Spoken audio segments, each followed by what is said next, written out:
Hello, everybody, and welcome to another episode of Big Lee's Worlds Podcast. It is I, your host, Big Lee, back once again, coming to you live from Big Lee's Boom Boom Room, right here in Cape Girardeau, Missouri. And after a quick little mental timeout break, we are back here in the office. We are ready to go, and today I am honored, finally, to have the very special guest, first episode back, Mr. 100, yes. Shannon Young. Welcome to Big Lee's World. Welcome to the Boom Boom Room. And sorry there's no, the rumors about all the bodies and stuff like that were all hidden before you got here. Yeah, so this is the first time I've ever been to the Boom Boom Room, and let me just say that it is kind of what I expected, but it's really nice. The Boom Boom Room is nice. Did you like the nice little seclusion area of having to climb the many mountains to get here? I didn't expect so many stairs. Yeah, I didn't expect so many stairs, but that's all right because I'm trying to get in better shape anyway. I only ate a medium pizza last night instead of the full large. I did get extra cheese and pepperoni on it, but I mean, yesterday was a bad day for me anyway. It's just not a good anniversary that I like to think about. So I needed something to keep me sane, you know. What kind of pizza where'd you get it from? Marco's. Marco's, how is it? 50% off. Fair enough.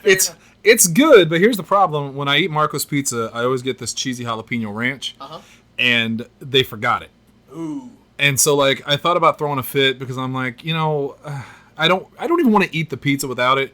And then I thought, you really have achieved celebrity status when you can look at this pizza. There are starving kids in so many countries, and in America even, and you're complaining about this cheesy jalapeno sauce. Just eat the pizza. Eat the crust, stupid baby. And I thought maybe I'll have a slice or two, and then I ate the whole box. So. I thought you was going to tell me you got it from Papa John's. No, I'm the only one that likes Papa John's, apparently. So within my friends group, within the Podzilla group, no one else likes Papa John's except me. This will probably start on the first touchy subject. Oh, yeah. Of things that, Let's will make people's skin crawl. But yeah, my skin don't crawl.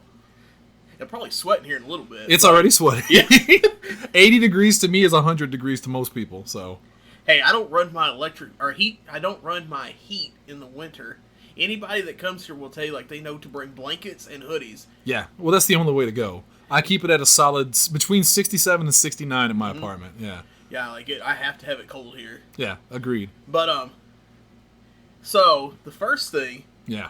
I quit doing business with Papa John's when they screwed us out all that money. I remember that, yeah. So, it bothers me a little bit that there are still some people within that circle that still does business with Papa John's. Oh, hold on. Let me rephrase. When I say I'm the only one that still likes Papa John's, I mean if I went somewhere and Papa John's was there and it was like, do you want a slice of pizza? I'd do it. Will I actively seek out Papa John's? They're at number 50 on my top 10 pizzas in Cape Girardeau. So I don't have any love for Papa John's. So don't. If you're looking at me, I'm cool. Is what I'm trying to say. I gotcha. So for those of you that don't know, during some of our time at Cape Championship Wrestling, yes. Papa John's was a sponsor of ours, and they kind of rooked us out of sponsorship money, and that was one frustration, and we were understood that they were kind of going through some management changes and things of that nature, and we could let the past be past and bygones be bygones. However, we asked for just the sponsorship for the annual St. Jude show that happens each year, and they declined that, even though they had agreed to it. And I think that while I may be a terrible, horrible human being, you don't take from charity. You don't back out of a charity donation, things of that nature. At the very least, if you want to be a dick about it, you, instead of backing out, you get in the ring and present a check yourself, make yourself look like a hero like Jason Vaughn did. I forgot about that. Did you forget about that one? Yeah. Yeah, the Gerber baby. Oh, yeah.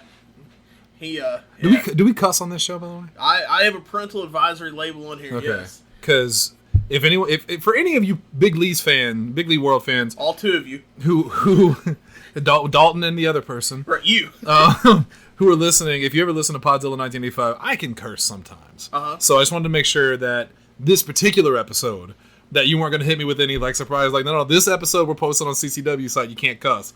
But then you immediately started with Papa John's, and I was like, never mind, this ain't going anywhere near CCW. Although, if you have any questions about what we talk about or the level of it, go back and listen to our episode with Miss Marley Knox at bigleaguesworld.com or on your favorite podcasting platforms, and that can kind of give you the level that we can go to here on this. Well, good.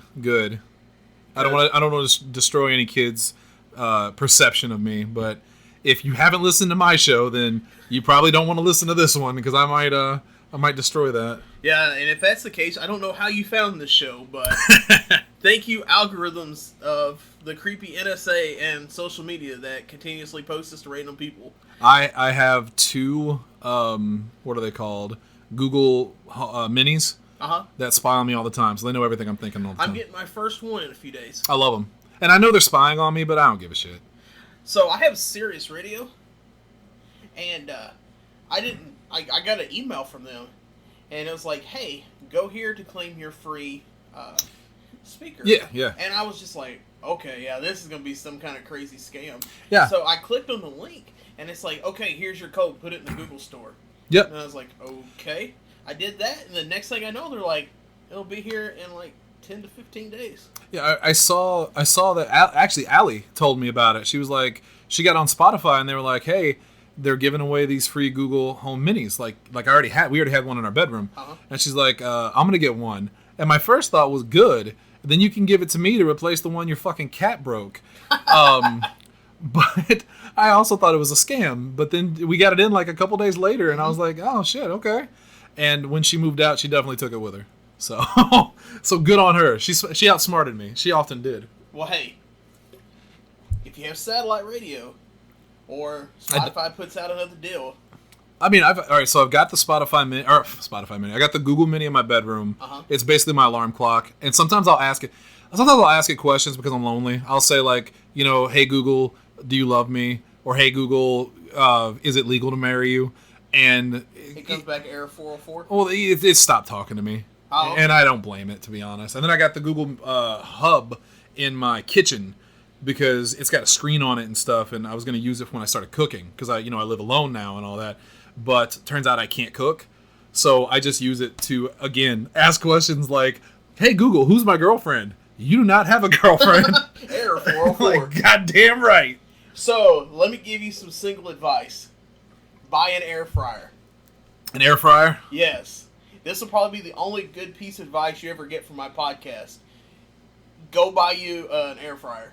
It is like the greatest thing ever. It's got to be better than cooking White Castle burgers every night, those frozen ones. I had a girlfriend, and we never even got to cook together. And I'm hoping that someday we can cook together again for the first time. But until then, it's White Castle burgers and pizza when I order it. But goddamn, I'm trying to get in better shape. My goal was to come back to CCW in the best shape I've ever been in, and I feel really good. But there was a point from when Allie and I broke up, I stopped eating completely. Like I didn't care about eating. I was depressed. I was super depressed. I didn't understand what was happening. And again, I don't think she's listening, but if anyone were to... Wow, that hurts. Well, look, Allie's a higher quality than either of us could ever get. That's true. But I didn't understand at the time why it was happening. I understand now. I have no animosity toward her. I've said it to everybody. She was right. She was right on to go. She wanted to be happy, and I was a trash fire at the time, so I don't blame her at all. But I stopped eating after we broke up, and then I only ate the basics, what I needed to survive. So, I lived with Lindsay and Bob still. Allie had moved out, and they would cook, like, chicken strips. I'd eat half a chicken strip because that was all I needed to survive. I gave up soda. I just drank water because I didn't want to drink anything either. Got in the best shape I've been in a while. Started working out because I want, heartbreak is a great motivator, especially when it comes to making yourself better and improving yourself. But once I moved out of that house and I moved into my own apartment, and this is when the new girlfriend and I we were really early into our relationship, so we ordered out all the time. She stayed over at my place a bunch, and we just order out all the time. And it was her fault because she always offered. Like, we would just be sitting there, and she'd be like, do you want Watami's tonight? And I'd be like, yes. Whatever you're going to offer, obviously I'm going to eat it because I don't want to cook. Right. So then I got really unhealthy again, and now that I fucked that relationship up too, it's back to eating basics. I gotta get something better than White Castle, but I do eat bananas. Banana chips from Aldi's are really good. It's too fancy. Just give me a banana. Well, the problem is, like, for me, like, if you get the bananas, like, I'll buy them green.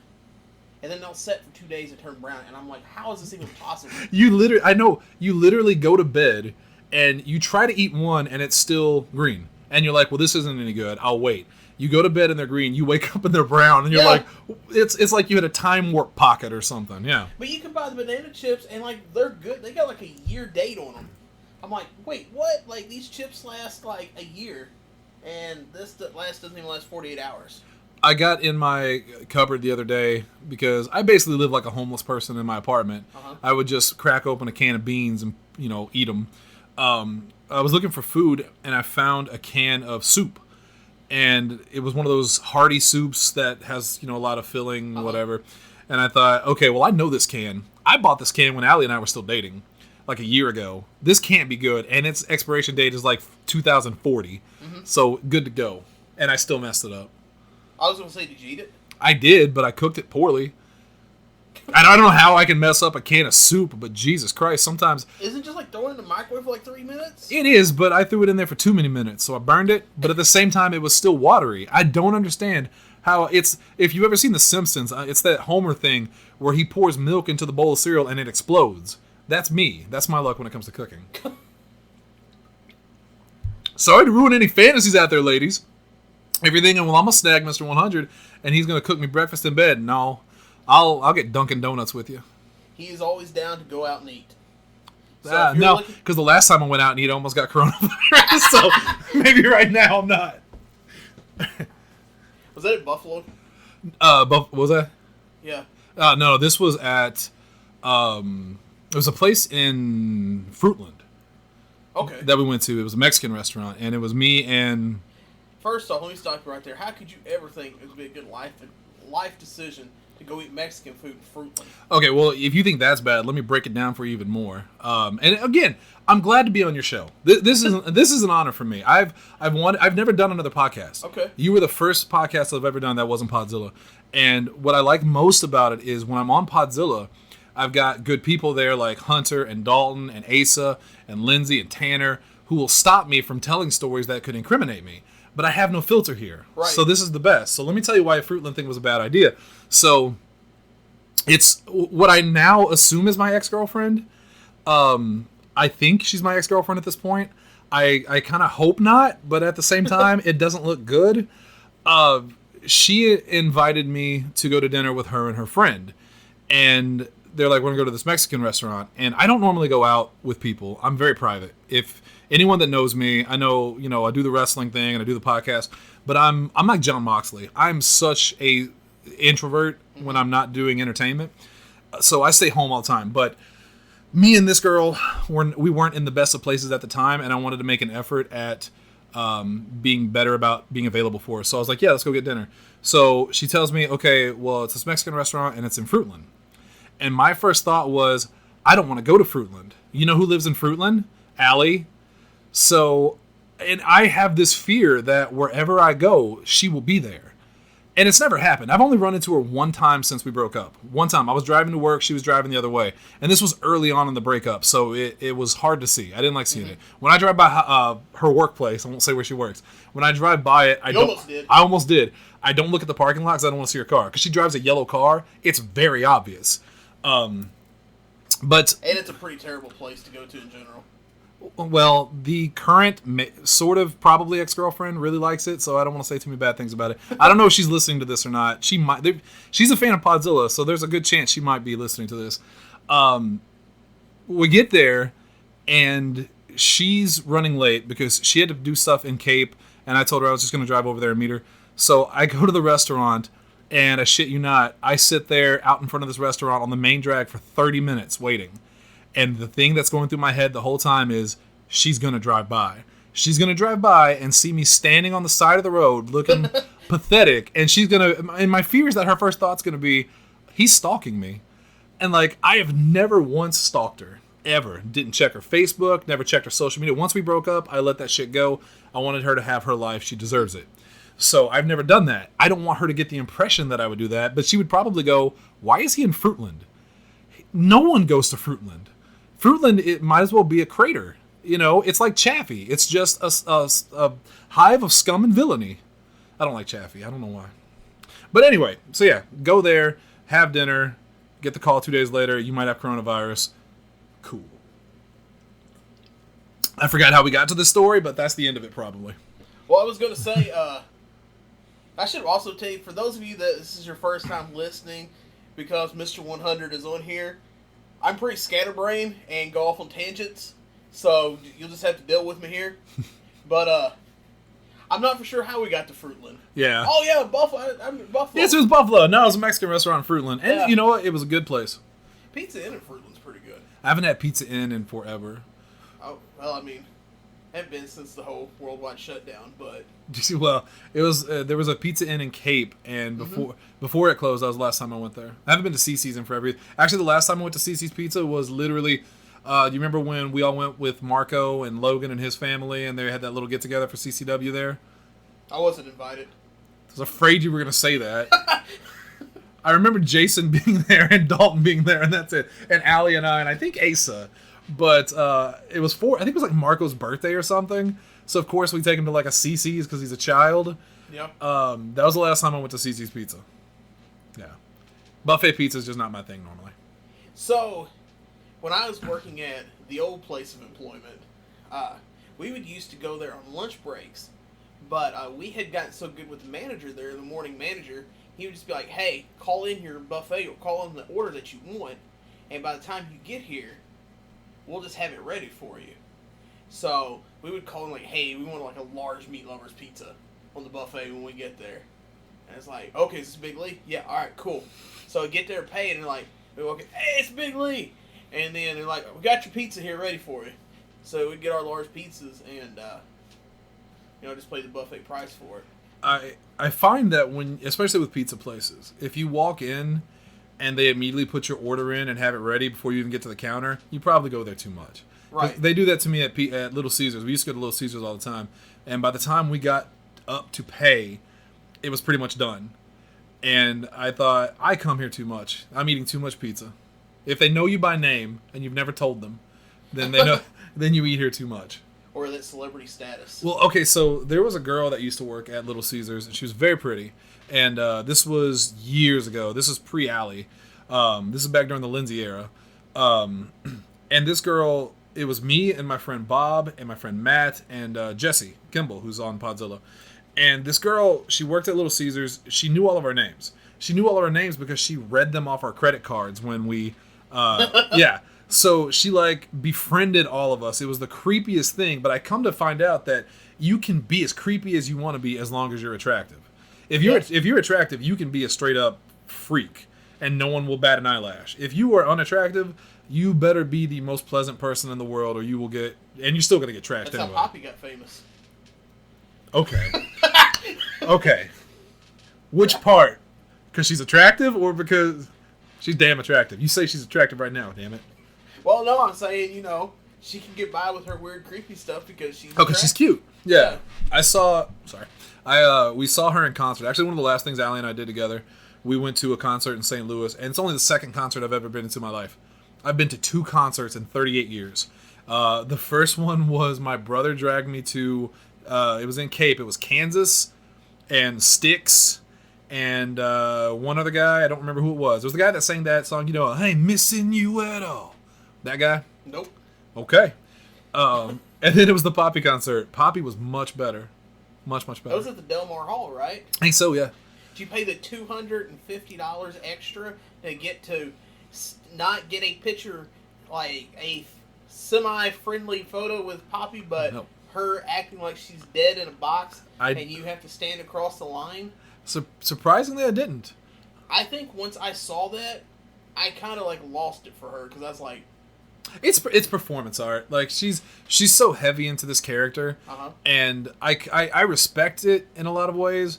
But at the same time, you charge that much, and if the people want to pay it, I guess that's on them. No one's forcing you to do it.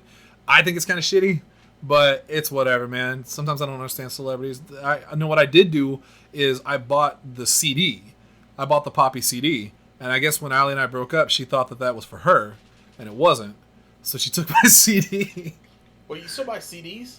Only for Poppy. In the past 10 years, I have bought exactly 3 CDs. Poppy, which is the I Disagree album. Volbeat, Outlaw Gentlemen and Shady Ladies. I love that album. And That's the one with Hangman's Body Count? yes. And Taylor Swift, 1989. Okay. Actually, no, I did buy. Oh, I didn't buy it, but she bought it for me. Was Reputation by Taylor Swift too. I'm a big Taylor Swift fan. Okay. So. I will get to say I got lucky. I saw Volbeat right before they got big here in America. Really? It was right when what was the song? Heaven and Hell came out. Yeah. They played the pageant went next door to Delmar Hall. It was them and Cold. Cold. Yeah, they had that song Suffocate. Okay, Stupid Girl. Yeah. And so they played there and kind of went out back, normal how we do to meet people. And the singer of Volbeat came out. And the security no, they got to go. The singer of Volbeat yelled at his security guard and the pageant security guard and told them to go away. He wants to meet the fans.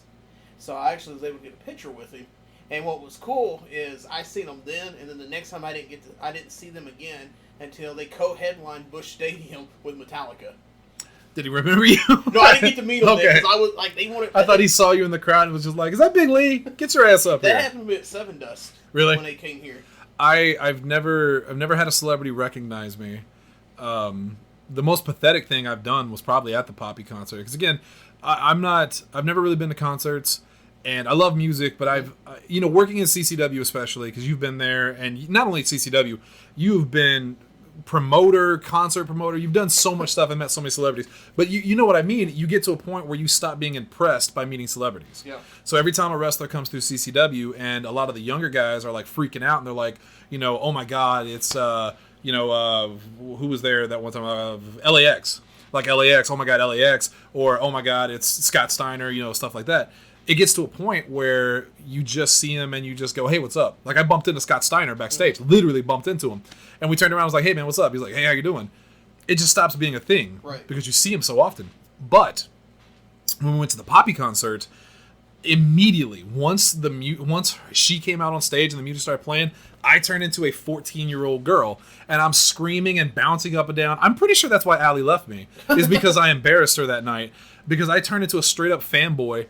And there's a part in the concert where she says, and she does it because she's in that character, so she doesn't talk very loud. She just goes like, St. Louis, I love you. And I was like, I love you, Poppy! And I got tears in my eyes. I felt like such a dick. But one of the happiest moments of my life. So, you get moments like that at concerts, and it can be funny. It can be fun. But I can tell you there was a time, one of the weirdest moments of my life happened. We were at this place called Fubar. Oh yeah, Fubar, yeah. And it was a bunch of these like metalcore bands, but it was headlined by this Christian metalcore band called Sleeping Giant. They're no longer together. And The Rapture took them. You don't know how true. Sorry. So they played right before them. There was a band. It was a non-Christian band. It was called This or the Apocalypse. They played. That crowd, after they played, left. Oh, before the headliner? Yes. Ouch. So Sleeping Giant played in front of like 10 people as the headliner. And there's probably like 100 and something there when This or the Apocalypse played. Mm. And crowdless, there's 10 of us. So the singer's name's Tommy Green. And he plays a couple songs, 2 or 3 songs in, he's finishing. He goes for a little crowd talk. He's like, hey, I just want to tell y'all, like, I have memories here in St. Louis. And the crowd's like, yeah, St. Louis. All 10 people are like, yeah. We're from there. Right. Yeah. And he said St. Louis. He's like, when I was 3 years old, I got raped here.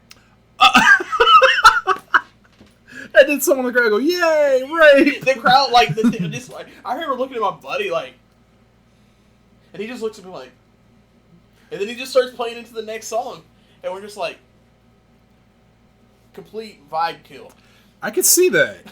I could see that. Poppy didn't say anything like that, thank God. Although the band that went before her, because there was one band before her, and I actually ended up liking them quite a bit. I don't know their names. I couldn't tell you. Because not only did they not announce their names when they went on stage, they never said their names, and then they just left. Allie looked them up, and I did follow them on Twitter briefly, but they were just kind of assholes because they're portraying assholes. Yeah. Like, that was kind of their gimmick. But I don't like following celebrities. Like, I don't care what you're doing. I got more important things to worry about. Unless you're talking to me, Mitch Pileggi, shout out. They, I don't know, some of them, like, you get that way, like, one band, like, in particular, like, they're fun live. I don't sit down and listen to their music too often, but just to see them live, like, I don't miss a chance to see them. That's Gwar. Well, that's one of those visionary experiences you gotta... Oh, it's more than a vision. Yeah, I mean, it's one of those... You gotta experience it live, you know? I say the most I know about Gwar is watching MTV in the early 90s and Beavis and Butthead, so... You gotta look up some of their covers. I think, did they... No, they didn't do a movie. There was a band, I don't remember their name, but they were very similar to Gwar, and they're foreign, I think they're Dutch maybe, but they actually did a horror movie where the band members in their costumes, like their monster look, were the monsters in the movie. That was pretty cool. I can't remember the name of it, but it was neat. So you didn't go to that big concert? You don't count that on your list, the big CCW concert? The night Jeff Hardy? No, well, I forgot about the Jeff Hardy show. But the one before that, it was the girl fight and then Final Drive with... No, I didn't get to go. That night... Eurydice.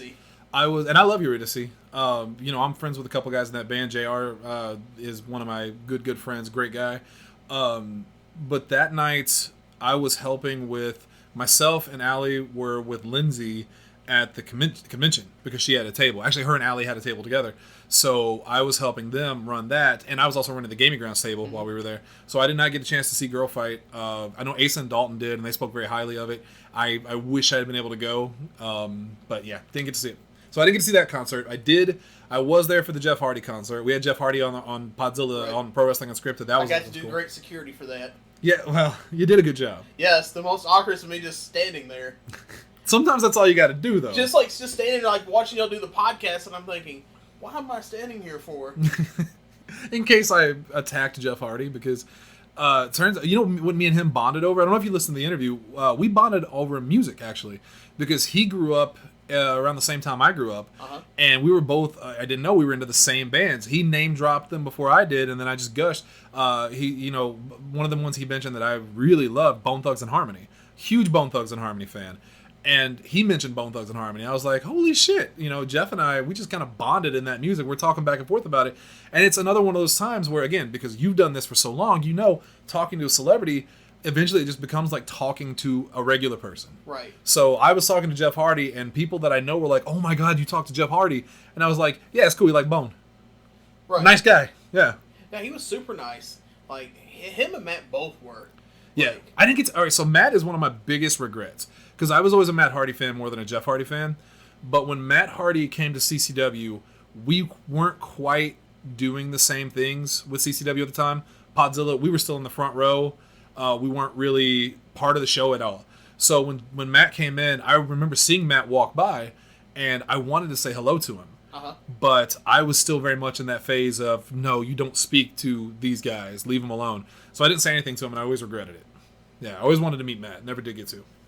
Well, hey, we'll get to it in a little bit. You all right. Never know. You may get your chance to have him back. Well, I know when Jeff did the interview, the thing that his agent told us was, do not talk about wrestling. Right, because I remember with when they sent over the paperwork for his band to come in, it literally it was not like a tiny fine print, like it was a big chunk of that contract. Right. That said, do not mention WWE. Don't talk about wrestling. Yeah. Any of this can be a violation of copyrights, trademarks, and will be subject to him canceling immediately. And so that's what they told us too, and we're like, okay, cool. So we're scrambling last minute, like, what can we talk about with Jeff Hardy? So and that's when I said, well, let's talk about his music, because obviously he was there with his band, Prox Wajin, and Allie was an artist, and he was an artist, so she was like, I'm going to ask him about art. I'm like, cool. So we get there, and I think it was Asa that was just like, so, Jeff, what have you been up to? And Jeff's like, well, I worked in TNA for a little bit, now I'm back in WWE, and we're like, first thing he talks about is wrestling, and I'm looking at them going like, okay, are the floodgates open? Can we talk about it then? He started it, and he actually dropped. We were the first ones to get the information about his injury, and when he was coming back, he had never talked about it to anybody else before us. And I purposely like held off on posting that show because I didn't want that to come out. I didn't want to like put him in a position. I could have broke that story, and we chose not to because out of respect for Jeff Hardy. But yeah, Jeff was so forthcoming with stuff that we actually had to wrangle him in. Well, that was kind of the thing with doing the meet and greet with him. It said in the it was that, but it was really weird. It was like a double standard because they're like, don't put this in the advertisement. So we're going through reading. It's like, okay, are they going to say the fans can't bring like their CD, DVD of wrestling or something like that to get signed? And it's like, oh yeah, like they can bring all this stuff, but you only get a meet and greet for an hour, and then after that he has to leave. Right. So like, okay, we'll time this out. We'll say X amount of numbers. They'll get about 30 seconds each with him. We'll keep the line going, Get up there. He gets there, first person that brings an action figure. He starts drawing all over the box. He's the first person for like 5 minutes. Yeah. And I'm thinking, oh dear God, we're going to have a headache. This isn't going to go well, yeah. And then like 10 people in, he's like, hey, is there a bathroom? And I'm thinking, wait, we've only got an hour. This line's backed up now because you take forever with each person. No bathroom breaks. And, so what are we going to, like, are we going to, like, and I asked him, I was like, yeah, man, I could take you downstairs. I just need to know, like, put a time marker here on your hour so that we can finish up. He's like, oh, dude, I don't care about that time stuff they put in the contract. I'll stay up here and meet everyone that's bought a ticket. That event was probably one of the biggest fucking disasters in CCW history because originally, Jason had asked us to do a live Pro Wrestling Unscripted there. Uh-huh. And I was like, yeah, we can do that. We'll do it live. It'll be over the speakers, and we'll get some of the wrestlers to come on and talk to us. He had said Jeff would be on the show, but it's one of those things that, like, I believe it when I see it type things. Right. So we get there, and we have no time for a sound test. Adam's there, and he's helping the band, Prox by Jen and all that, get their stuff set up. And so we had no way to do a sound test over the loudspeakers or anything. And we were going to record it and post it later while doing the live show. We ended up not being able to record it because we couldn't run them both at the same time because of the way that they had everything set up. Right. So that was bad enough. And then we bring on a couple of different guys to do promos just randomly because I'm like, okay, well, we're dying here. So Billy Hills, you want to come do it? So Billy came in and did one. And then we got Blaster to do one. Blaster had never talked before in CCW, so I'm like, this is a bad idea. And Glenn is awesome. Glenn is a cool dude. I love Glenn. But it's just dying. Like, this fan event is dying because nobody cares about anything else. They just want to meet Jeff Hardy. So I get on the microphone, and I'm like, they ask me, oh, hey, can you play host? I'm like, sure, that's what I do. So I start walking around, and I start asking, like, Blaster's there doing the promo, and I'm like, Ace is like, Shannon's up there, and he's going to get some questions from the crowd for you. And I'm like, hey, you guys, what about Blaster doing this? And nobody answers anything. They're just like, I don't know, man, it's Jeff Hardy. Right. And I'm like, oh my God, this is terrible. Do you guys know we have wrestlers here in CCW? Like, it's not just Jeff Hardy? Well, it's like so many people I talked to, like, they drove in from, like, Arkansas, St. Louis. To meet Jeff. Yeah, and, like, I know, if I remember right, we sold around 120, I think, meet and greets for him, and most of them got it and left. Yeah, they didn't stay for the event So, at all. Or stay for the concert either. Yeah, because, like, literally by the time he played, I think there's only probably, 15, 20 people there? Yeah, I stayed. And that included the wrestlers? I stayed as long as I could. I'm not really a concert guy, so. Yeah. But I thought he did very well. Jeff was really cool. Actually, no joke, I ended up I didn't buy a CD because I have Spotify, but I ended up putting a lot of his songs from that album on my Spotify playlist. So, cool. So you're helping him get that 1/100th of a cent. I want him to get some pennies. Yeah. Jeff Hardy don't need any money. He's got WWE money. I think, did I read somewhere he just re-signed? He just re-upped, yeah. Not sure for how long, but yeah, he just re-upped. So. It's kind of crazy. Yeah, especially with Matt being over in Concussion Land. Yeah. Oh, man. You see that shit? So, yeah, I watched the pay-per-view. And, yeah, like, I saw it. I didn't pay enough close attention because anybody knows me knows if I'm trying to watch TV, like, I'm probably doing something else while watching the TV. Right. Working on something. And, like, so I had to go back to Twitter and see the gift of it actually happening. Yeah. And see, like, where he actually hit at. Yeah, I think someone, we have a group chat for Pro Wrestling Unscripted, and he, I think it was Ace or Hunter, posted it in there, and I saw it, and I just thought, that's crazy, that's terrible. Like I don't know, man. Those high risk wrestlers and the spots like that, I don't like them. You know, I just don't like them. Too many people get hurt for real. So does it turn you off from AEW? I was never a huge AEW fan to begin with, other than I like Marco. Obviously, Marco's a friend of mine. I like a lot of guys that are in there, and I like some of the stuff that they do. But I'll be honest with you. I'll be honest with you, Big Lee, because we're here in Big Lee's world. That's right. I don't watch wrestling anymore. I just don't. I'll catch it when I can. And obviously, I'm very invested in CCW, you know, because we work with them. But in general, I don't watch wrestling. It's not what it used to be for me. It's either bad storylines that, you know, the writing is terrible, or it's when people send me stuff, they're like, oh my God, you have to watch this match, you have to watch this spot, and then I watch it. Someone sent me one the other day. I can't tell you the names of the wrestlers, but it was a triple drop kick, and dude was on his hands and knees, and he kind of sat up. And the three guys were like arm in arm, and they either two of them or one of them flipped, but they flipped back and then they all drop kicked him at the same time. And they're like, man, doesn't that look cool? I'm like, yeah, that looks cool. But the problem for me is that the dude that's on the ground sat there for about 7 to 8 seconds staring at them, waiting for them to kick him. And that takes me out of it. Like, it's that spot when you see a guy get up on the top rope and everyone on the outside stops what they're doing and stares at him for 20 seconds while he gets ready to jump on them. It's like that stuff, it just takes me out of wrestling. You know? So I take it's safe to say you're not an Orange Cassidy fan? You know what? I've hated Orange Cassidy with a passion, but I'm a lot like Asa, where Asa, you know, has said that he's trying to get to more of a point where just because he doesn't like something, he's not going to say it's bad. So, like, Orange Cassidy's not for me, but I think he's incredibly talented.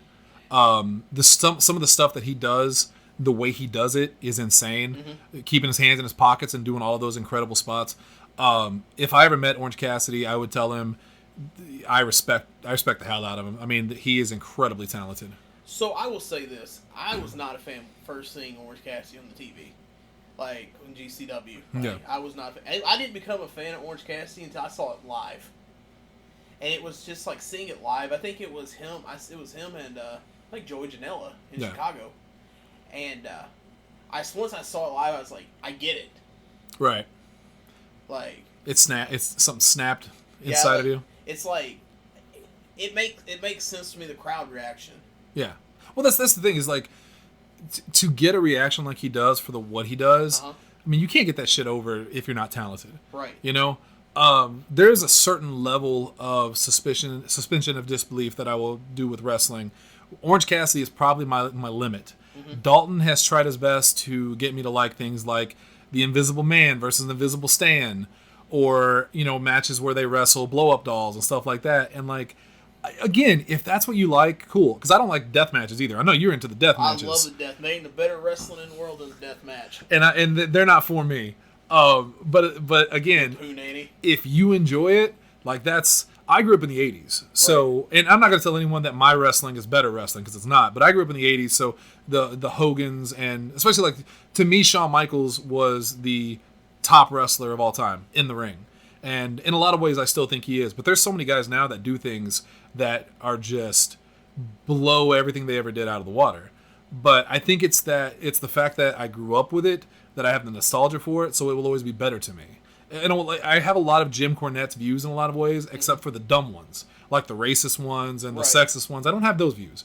But his view on old school wrestling and some of the newer stuff that they do, that is just so unbelievable that I don't want to say it kills the business, because business is making money. So how are you killing it? But it's not for me. See, for me, like, there's a lot. My 80s wrestling, just because where I grew up at, like, we didn't really get the WWF. Like, I didn't fully get immersed in WWF until, like, 98, after WrestleMania 14, when our cable company down there started carrying USA. Like, we would get it every now and again when they ran, like, Livewire on WGN, that little show they did, like, for a few months. I remember that, yeah. But it was always big NWA, WCW. So, like, when I look at the 80s and stuff like that, like, I automatically go to, like, Stan Hansen, Bruiser Brody, Flair. Butcher. Yeah, Flair. Yeah. And meanwhile, I'm sitting over here with, like, Hulk Hogan, Brutus the Barber Beefcake, Hacksaw Jim Duggan. And it's just, I think a big part of it is that, you know, I didn't get to see it live or anything, but we had a video store, and they used to have those Coliseum videos. Right. And me and my dad would rent the shit out of them, and we'd watch them together. My dad and I didn't get along very well. So anytime there was something that would bring us together. It kind of Right. means a lot to me. So yeah, I would never say it's great, but and I think Hulk Hogan is one of the best examples when people talk to me about, like spot wrestling and hardcore wrestling, and the people that hurt themselves doing these, like, oh my god, you're wrestling in front of 30 people, and you're diving off of scaffolds and going through glass and stuff like that. But you get a guy like Hulk Hogan who's never a great wrestler. He can be good. You can watch his Japan stuff. People say that all the time. But if you have the personality and you have the charisma and you can draw the crowd in, it doesn't matter how good of a wrestler you are. As long as you're competent enough to make them think that when you throw a punch, it's a legitimate punch, it really, you have to have a combination of it. And Hogan, he drew crowds like nobody else, and never flipped off the top rope, never did a glass match or anything like that.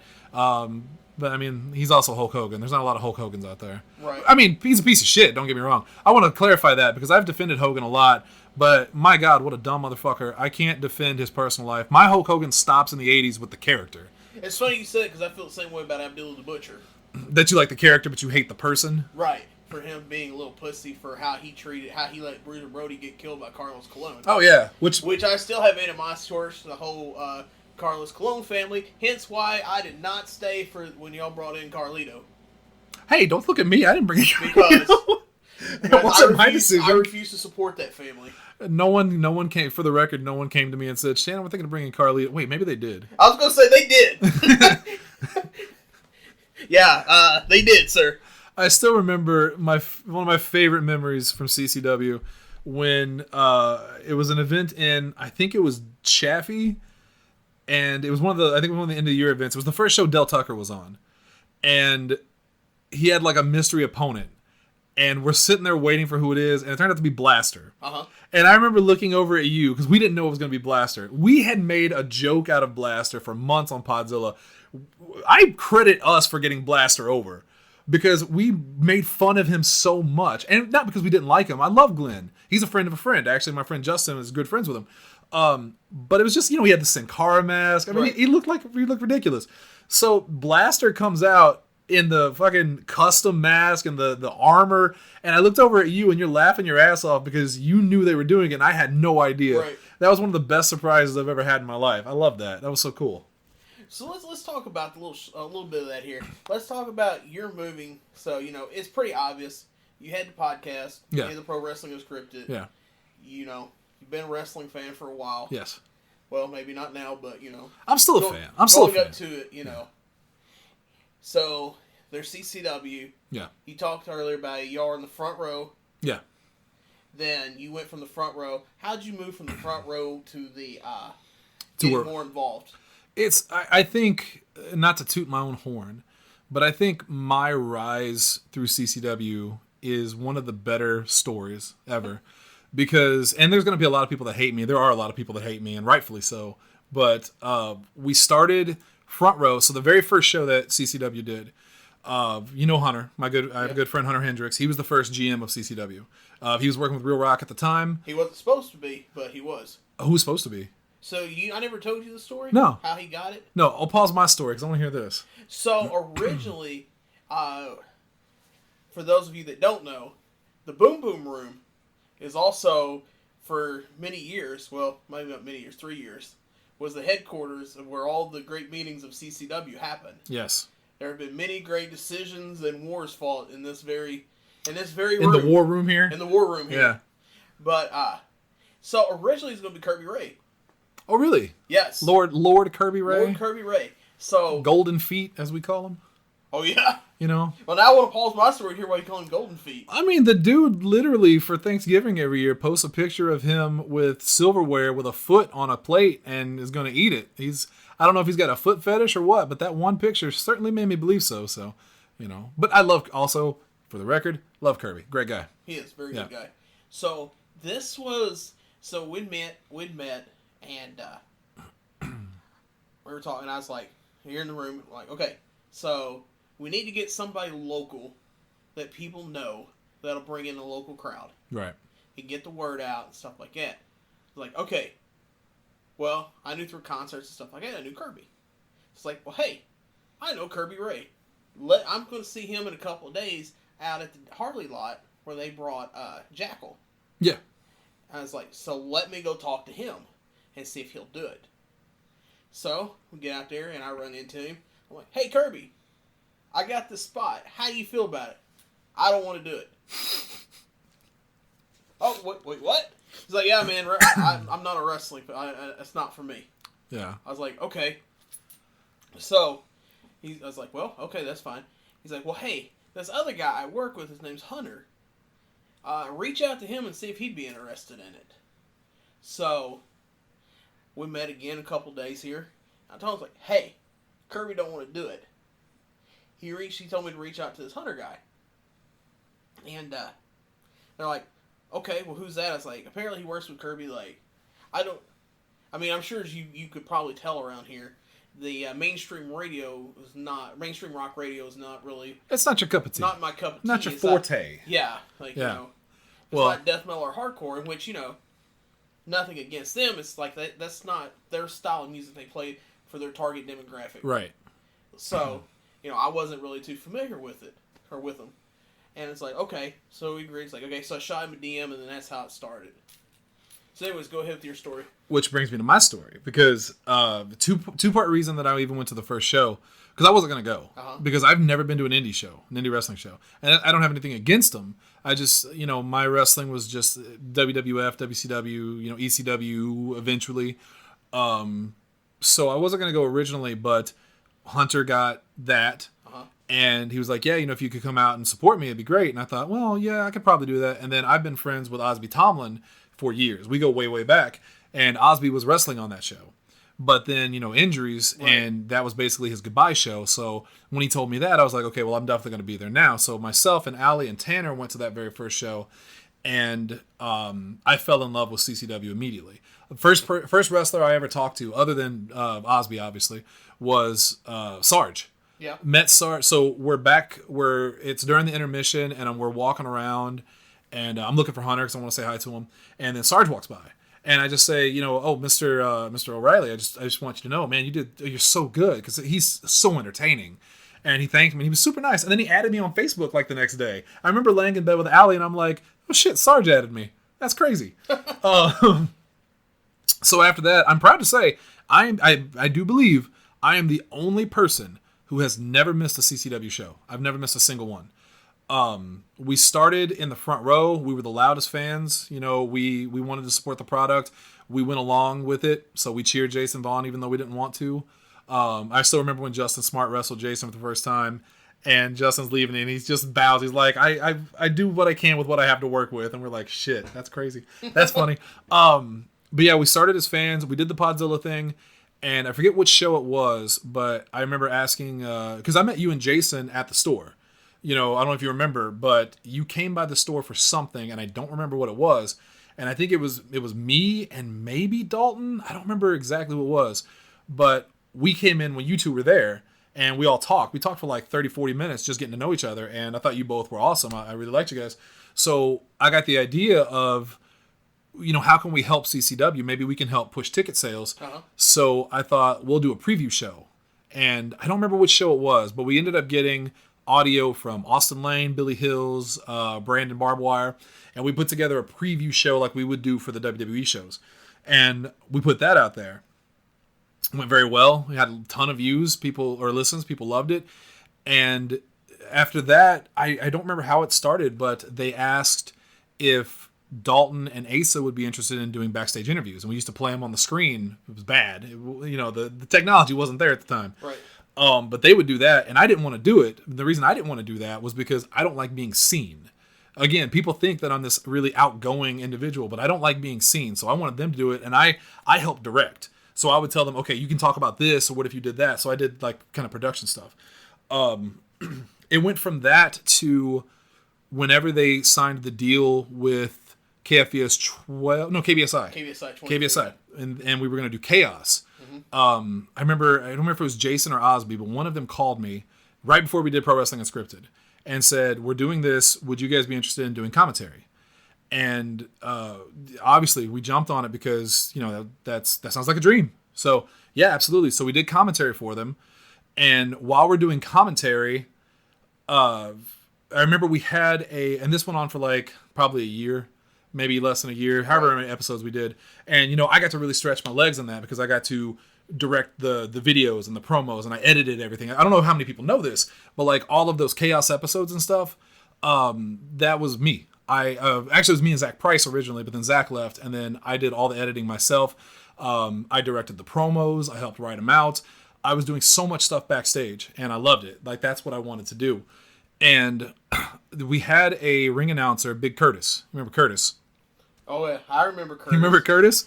Yeah, I was the one that got the great responsibility of being the one firing.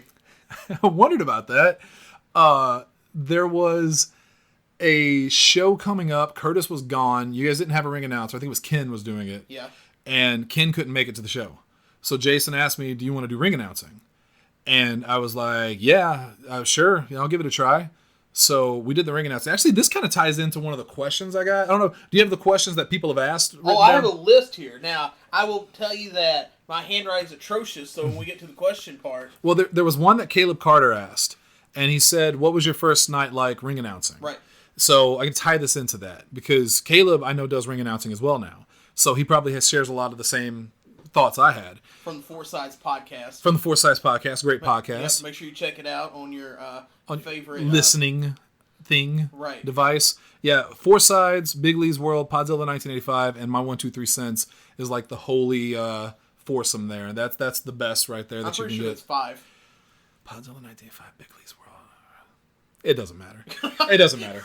Point is, so the first night that was the first night I did ring announcing, and it was an absolutely insane night. And that was the night Jackson broke his leg. Yep. So that was my first night. That was a baseball show, right? It was a baseball show in Chaffee. Mm-hmm. And, they not only did I do ring announcing, but I remember Jason was like, hey, get on the mic, try to bring the crowds in. I was like, okay.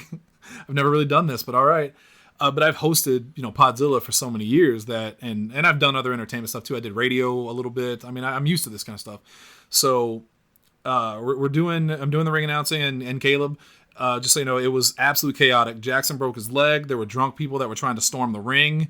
It turned out to be an absolutely insane night, but it was also terrifying, and it was thrilling. It was absolutely thrilling, because that was the first time I'd ever been in the ring before. And, people were looking at me, and I've never experienced that before. Wrestling, I've watched my entire life, so this was something new for me. The worst part about it was that, again, Allie and I were dating at the time, and she couldn't be there. She had to work that night. So my very first night ring announcing, Allie wasn't there. The reason it's even worse is because, this is a personal story. This is going to get me in trouble. I get home, and, Allie's like, how was it? And I told her, and she's, we're laying in bed, and I'm trying to talk to her about it, and she's just texting the entire time. She doesn't get off her phone. She's text. And she was addicted to her phone anyway, but this was worse than usual. And I'm like, what are you doing? Well, it turns out she was messaging Ace Hawkins. They were messaging back and forth. And this kept going to the point that I got jealous, because Ace Hawkins is a very good-looking guy, and I am not. So I felt threatened.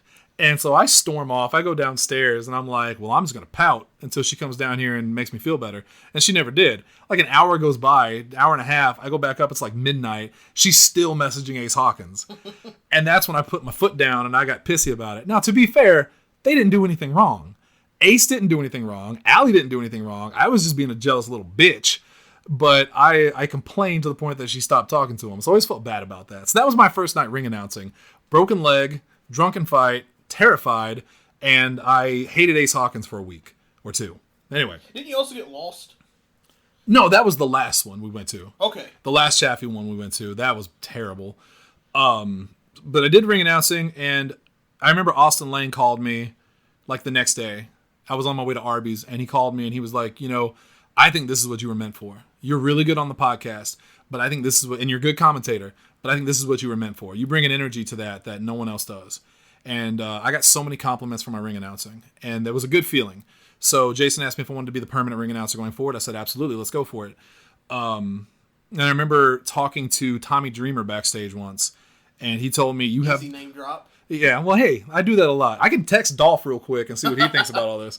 But Tommy Dreamer told me, you have the most important, unimportant job in wrestling. And that always stuck with me. Tommy Dreamer, cool guy. So I did the ring announcing, and into the ring announcing, we got so involved with CCW. Allie was doing camera work, Asa was doing interviews and also lead commentary, and then Dalton started training to become a wrestler. So Dalton's doing that, and around the same... CCW fans, you're welcome for that. Yeah, yeah. And as Dalton's training to become a wrestler, Austin Lane, I guess, handpicks Dalton to do an angle with. Mm-hmm. So around this same time, I got into a very legitimate beef with Barry Carafa, former CCW owner. It was a friend. And I don't even remember how it started, but he and I got into it really bad to the point that I actually quit CCW because he had pushed me to a level mentally and emotionally that, and a lot of people thought I was the bad guy. And I'm used to that at this point. You know, a lot of people think I'm the bad guy. He turned a lot of CCW fans against me. You know, Caleb Carter and I didn't speak for a while. Big Nasty and I didn't speak for a while. And spoiler alert, Barry and I worked things out in the end, and I still consider him a friend, so it's all good. But at the time, I quit. I didn't want to deal with this because, I don't know how many people know this, but I've suffered depression my entire life. I have bad anxiety. I don't need this real life hate coming at me from everywhere. I couldn't even get online without, something new starting up. So I quit CCW. Jason and Brandon actually came to the store and talked to me for like 3 hours trying to convince me not to leave, which I really appreciated, by the way. So I said, okay, I'll do it. And then Jason's like, but because Jason is a fucking, I don't know how to describe Jason. His nose for angles and wrestling is second to none. So, he comes to me and he's like, but if people really hate you this much, because they did, people actually hated me and I'm the ring announcer. I remember this. Yeah. If people hate you this much, maybe we can turn this into an angle. How would you like to work with Dalton? And I was like, well, only if Dalton says it's okay. And they asked Dalton, and Dalton was like, yeah, it's fine. And I knew that wasn't true. And he admitted it wasn't true. He was pissed about it. He didn't want me to be in his angle because this was his moment. Right. So, and I didn't want to steal the spotlight. But if he said it was cool, it's cool. So they ended up making me turn on Dalton at one of the shows. I teamed up with Austin Lane, and was that was a PCO show, right? Yeah. Was that the PCO? It was either the PCO show or it was the one right before the PCO show. Okay. But it was at the Sports Center or whatever it is over by the Diamonds. Because I'm trying to remember. I think that was the first. I think it was when PCO was the guest, and then Madman Pondo was the guest. See, I can't remember if that's the show that came after it or if that was the same one. I'll have to look up my history. I was going to say the PCO... Actually, yeah. It was definitely the one... PCO was September, and then... Because it was a Halloween show with Pondo. Okay, it was the PCO one. Because I remember running into PCO backstage. I was the ring announcer. And then they told me at that show, you're not going to be the ring announcer for the second half of the show. Uh-huh. And I was like, why not? And they're like, we're turning you on this show. I was like, oh, okay. So I go out there, I turn on Dalton, and if you watch that video, man, people were pissed. It was Mr. Pink, sure, yeah. But he's trying to knock the railing to get to me. There are people throwing stuff at me. I've never seen a reaction like that, and I was like, this is insane, because people legitimately hate me. I didn't know this until someone told me later, but if you watch the video, you see a guy in a hood walk up to me as I got to the entrance. It was actually Caleb. He walked up to me and called me a bitch or something, and yeah. I didn't know. I didn't know until after the fact. I thought that was great. He ended up he came coming up to us apologizing for it, and I didn't know. Yeah. I just thought it was because Noah Hudson was there too, and he was cussing at me and like, "Come on, let's fight!" Tears in his eyes, and I was like, "This is fantastic. Is this what wrestling is?" And from there, I thought it was just a one-off thing, but then Jason was like, "We're going to give you a group." So then we formed House 100. And I got Durden, I got Hollis, I got Justin Smart, and these great wrestlers. And then I ended up being the bad guy for the next 2 years, I think, the main bad guy. Then when CCW, and by that point I'm helping with stuff. I help Jason with whatever he needs. I'm doing backstage stuff. And then they sell the company, and a lot of people think I own it. I do not own CCW, for the record. There are a lot of people that still think that. I don't own CCW, but I am now, I help write, I help do everything. My hands are all over it. So I went from front row fan to top of the CCW heap in the span of 4 years. That is a great... Hey, kids, that's what you can do with a GED, for the record. You can go from fan to local hierarchy of the local or the hierarchy of the local wrestling company. You can be the biggest idiot in the yard. Yeah. Yeah. But let's dive into that a little bit here. So you went from ring announcer to you had to feud with Dalton, and that turned into you starting House 100. Right. Which Jason, by the way, wanted to originally call the 100 Club. And I was like, because I think he was trying like the 700 Club. Well, see, I think he was trying to riff on the Bullet Club. Yeah. But that's all I heard was 700 Club, and I'm like, no. So the original name for House 100, I don't know how many people know this. The original the name that I pitched was the Age of Aggression. That's what I want, AOA, Age of Aggression. But Jason was like, no, I want to do the 100 Club. So we agreed on House 100, and we did House 100 because you remember those T-shirts WWE put out there where it was like House Hogan, House, these really cool T-shirts, and I remember seeing that, and I was really into Castlevania, so they had the House Belmont, and I was like, well, let's do House 100, and took off from there. Yeah. Okay, so there's House 100. So let's kind of like map things out. So let's bring it back. So at this point, Pinnacle, the other faction that had ran before House 100, the Hill faction, had kind of, you can put story wise or you can look real life, kind of sizzled to a sort, and kind of ran its course. That first go around, people had left, things of that nature. So this opened up the door for the new group to come in, which was you and Dirty. And, y'all started out strong. You made it to the Super Show. Right. And then it was Durden and Jackson. Right. And then after that happened, Jackson got the belt. Yep. Durden is gone. Yeah, Durden left. Durden left. Because he was working a lot in St. Louis and other places. For Anarchy and Zero One and stuff like that. Which, by the way, Jake is a great guy, too. Jake's one of the... I don't know if I probably... You don't want to ruin his image. Yeah, I don't want to ruin your image, but one of the nicest guys. Nicest people. Yeah, absolutely. Love Jake.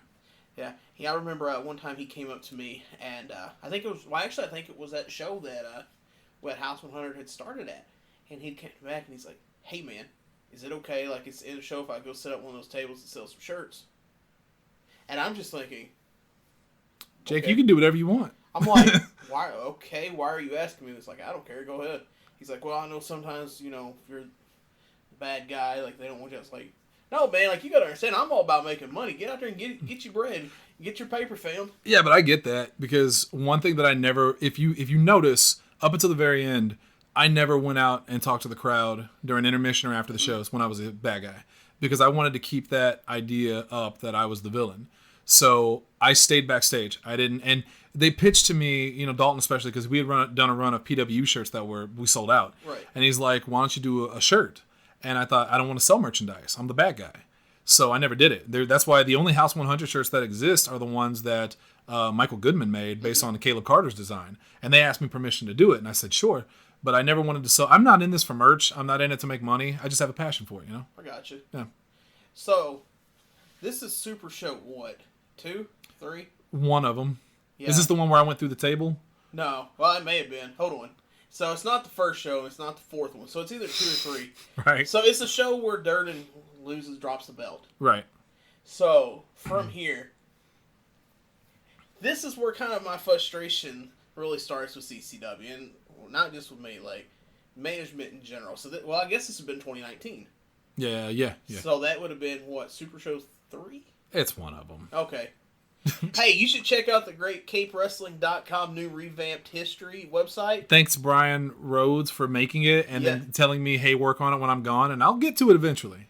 So. And you can get these facts more accurate than what me and Shannon here can remember, because both of our memories isn't worth that much of anything. Too much energy drinks. Too much Dr. NOS. Pepper for me. Yeah. So, we go from the big Super Show with this happening. Right. To the absolute biggest loss in CCW history. That was CCW was a Mayhem. Was that the one with Ego? Yeah. Yeah. A lot of things went into that one. And by the way, that was before I helped out in any way with those kind of decisions. Which is sad, because Ethan Page was so cool. He was so cool. And there were 20 fans out there. I think it was the second worst show we've ever done. No, it was the first. It was. Well, I mean, crowd-wise. Money-wise, yeah, absolutely. But crowd-wise, that show we did in Chaffee, the one where we did get lost, because of that damn softball tournament, we ended up with 15 fans around the ring. Yeah, because the show was 3 hours late. It was, and I didn't appreciate it, because that was my wrestling. I wrestled Slammer on that show, yep. And I think that was a good damn match. I go back and watch it, I'm like, that's not as bad as I thought it was going to be. Considering I've trained... Jason keeps telling me, all right, I'm going to put you in this 4-man tag, I'm going to put you in this match, and I keep telling him, Jason, I've trained once. I trained twice. Once in CCW, and I trained once in Tennessee when you took me up there to train with Austin and Justin. You want to keep putting me in matches? He's like, well, you seem to know how to walk and talk at the same time. I'm like, yeah, you're right. I want to keep being able to do that, so I don't want to. Well, that was before Allie left me. Now it's whatever. Yeah. Put me in a death match for all I care. But yeah, that ego show was disaster on so many levels. Yeah, it was. But I mean, that kind of really put a wrench into stuff. Like, hey, I don't think people understand. Like, that quite possibly at one point was going to be the last CCW show. Yeah. So I remember looking at the crowd that night, and backstage, the boys we all get together and we talk backstage, and they were like, "How's the crowd look, Shannon?" And I was like, "They both look very comfortable." Yeah. So going from there, it's so you go from there, go to the June show, which originally was supposed to be LAX, but due to the risk of how bad the last show drew, it was a risk of. Do we want to risk the money? Do we want to risk this or try to build the crowd up? Right. So luckily, I think it ended up being Jackson and Marco, so it ended up not being a loss. Right.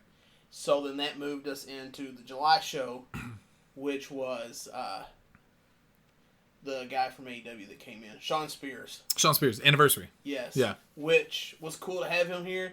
Not gonna lie, I don't know how you feel about it, but I thought the crowd would have been bigger for him because it was right after that. He was starting to deal with Cody, the chair shot, the chairman. Well, I think, and Jason and I have talked about this before and he has a good reasoning behind it. He says, he brings in the big celebrity guests because you get more eyes on it. You get new people that don't normally come. And my argument was always, I think the crowd comes for the local guys. I think you could put a show together with just CCW talent and draw just as well as any other show minus Super Show. Because Super Show is always bigger because it's got Comic-Con behind it, and they get the big stars and Scott Steiners and the people like that. But I think our CCW fans, a lot of the times, they want to see CCW talent. So you bring a guy like Sean Spears in or Ego Page, and even though it's really cool to have them there, I always wondered, are you really making more money though, or are you losing more money because you're spending so much on them? There are some talent that comes in. Yes, it's like printing money when they come in. But there are some that just it's a risk. So with Sean Spears, it wasn't a loss by any means. It's just, if I remember it, I think that show did $350. Yeah. And I think with as hot as Sean Spears was coming into this, you thought it'd be more. I thought it would at least be 5. But I know Jason and I have talked about it many times, and he's kind of like me, where the money's less important than the actual show. I think as long as he can put the show on and people enjoy it, because Jason really does it for the fans. Right. And I agree with him 100% on that. Now, the people that own it, do they want to make more money? Probably. But they also owe me, so. So here's the thing, and this is one of the things we went back and forth about throughout our time with CCW, was there's part, like you said, Jason wants to do it for the fans and bring this great show. But for, my mindset is, I have an MBA. Yeah.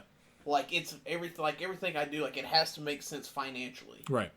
If it don't make dollars, it don't make sense. Exactly. Yeah. And I think that's kind of what it was looking like with some of the stuff. It's personally for me, I don't like the arena building.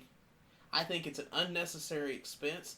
I'd much rather run a Delta, a Chaffee, and then come back to the arena. For Super Show. For not just a Super Show, a big show, 4 or 5 times a year. Right. Make it feel special. Right.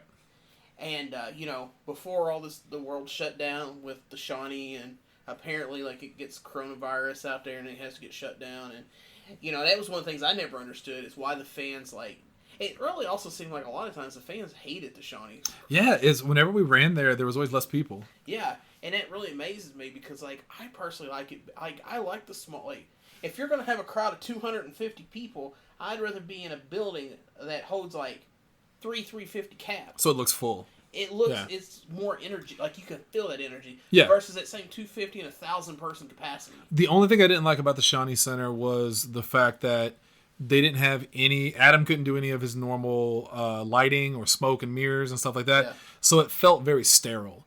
Whereas arena building, when Jackson Crowley comes out, you want to have the lights go out. You want to have the smoke. You want to have the red lighting. You want the thumping music.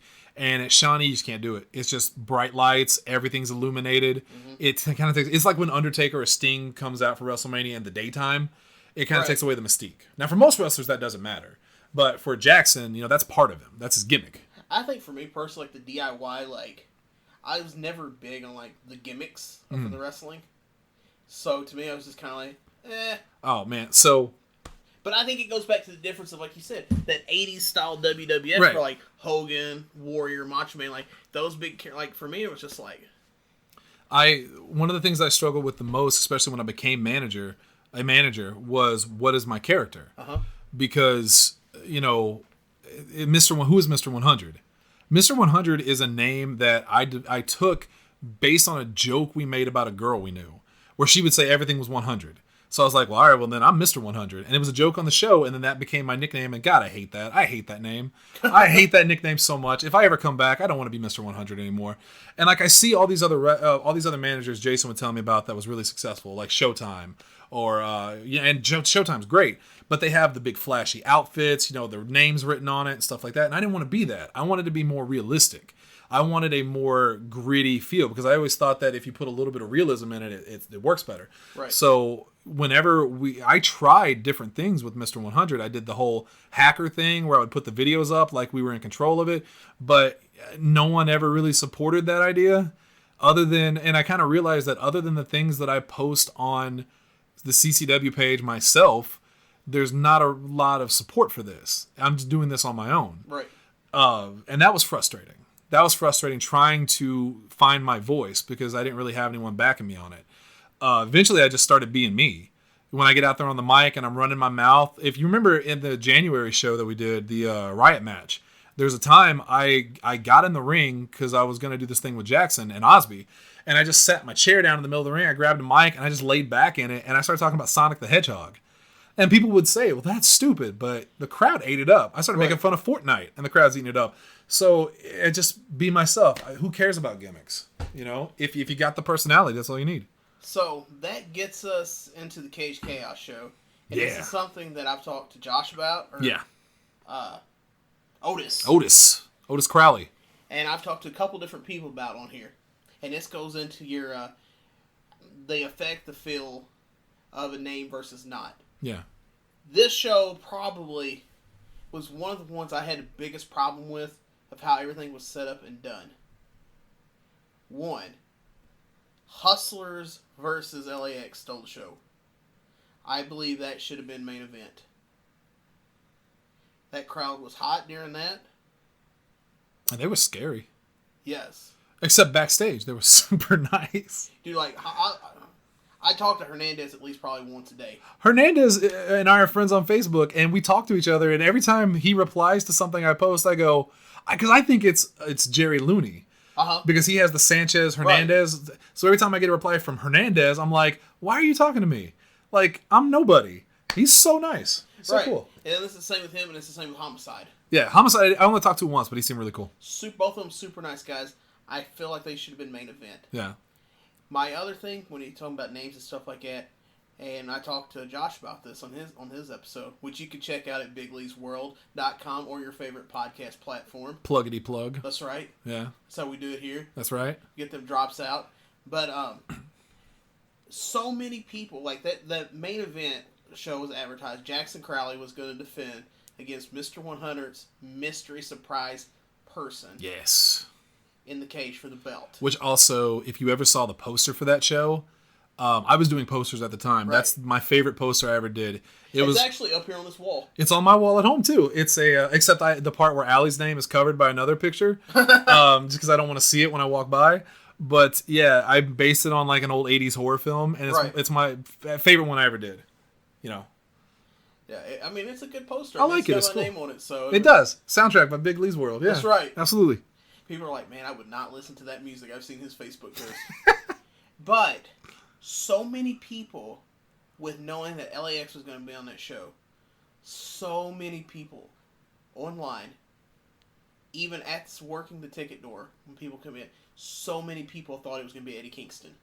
Yeah, because I remember that whole thing. Jason was like, I need you to promote LAX in this video, but not Eddie Kingston. And I was like, okay, so, cut him out because he's not going to be there. I'm like, okay, but people are going to think he's going to be there, Yeah, and that's what so many people were hoping. I think so many people, like, talking to him at the door. They're like, so Eddie's the surprise guy. Eddie's the surprise guy. Eddie's like, man, it's a surprise. Yeah, can't tell you, bro. Yeah, who you gotta could watch. It be? It could be Ace Hawkins. It could be. Or I even said that.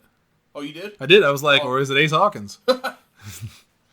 But and I felt bad for Josh when it happened, because when Josh came out, like, it wasn't the reaction he deserved. Not at all. It was very. It wasn't super quiet, but it was kind of quiet, because I think when Josh was there for the first time, he was a great wrestler, but he didn't stand out much because Jackson was the focus. Right. But I'll give Josh credit. His second run as champion, phenomenal. Exactly. He did so well, super over with the crowd. When he turned face again and joined with Jackson, it's before I felt like Jackson was the star and Otis was there.